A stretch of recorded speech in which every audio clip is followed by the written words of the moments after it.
69 ఉద్యమాన్ని ఇనుపకాలతో తొక్కింది ఇందిరమ్మ రాజ్యం. అసెంబ్లీ ముందు అమరవీరుల స్తూపం ఏదైతే ఉందో ఆ స్తూపమే కాంగ్రెస్ జరిపిన దమనకాండకు గుర్తుగా అసెంబ్లీ ముందు అమరవీరుల స్తూపం ఉంది. ఆ స్తూపం కింద బుల్లెట్లుంటాయి.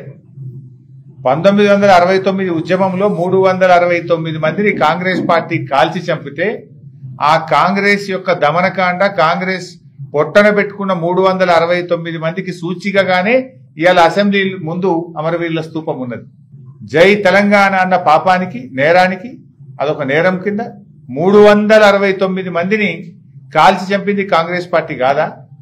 ఆ రోజు తెలంగాణ ప్రజాసమితిని చెన్నారెడ్డి గారి నాయకత్వంలో ప్రజలు గెలిపించి తమ ఆకాంక్షను కేంద్ర ప్రభుత్వానికి చాటి చెప్పితే తెలంగాణ ప్రజాసమితిని కాంగ్రెస్ లో విలీనం చేసుకొని తెలంగాణ ప్రజల ఆకాంక్షల్ని కాలరాసింది కాంగ్రెస్ పార్టీ.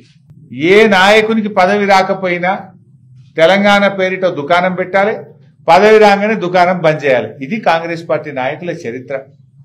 ఎందుకంటే కాంగ్రెస్ పార్టీ మొదటి నుంచి కూడా మీరు అన్యాయమే చేసింది. వద్దంటే తెలంగాణను ఆంధ్రలో కలిపిండ్రు. ఫజల్ అలీ కమిషన్ రిపోర్ట్ను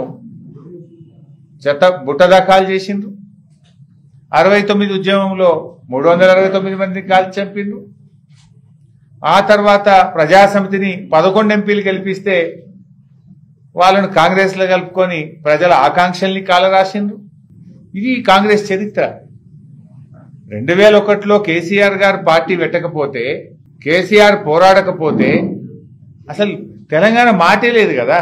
2001లో కేసీఆర్ పార్టీ పెట్టక ముందు తెలంగాణ శాసనసభలో, ఆంధ్రప్రదేశ్ శాసనసభలో తెలంగాణ పదం నిషేధించిండ్రు.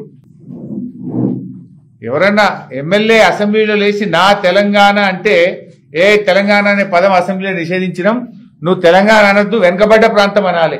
ఇది నాటి పరిస్థితి. ఎవరు దీనికి కారణం?